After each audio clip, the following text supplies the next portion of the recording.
Magandang tanghali mga kapatid.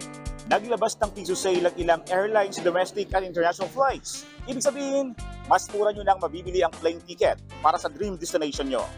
Ang tanong ko sa inyo mga kapatid, saang lugar nyo gusto mong punta? Tara samahan nyo ako at magtatanong tayo dito. I want to go to Switzerland. Kasi ang ganda kasi ng lugar nila doon. And I love the place, I love the scenery, nature vibes. Actually, I want to go in New York kasi nandun yung mga pinsan ko. So, I want to travel with them. Ayun lang.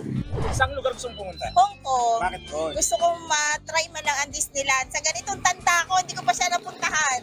Japan. Bakit sa Japan? Wala lang kasi maganda yung ano dun. Alos lahat ng places doon. May dadalawin din ako kaibigan. Japan po. Bakit sa Japan? Gusto kong makita yung cherry blossom. Sa totoo lang wala pa akong napupuntahan na ibang bansa. Gusto ko talaga sa Japan para yung cherry blossom lang talaga.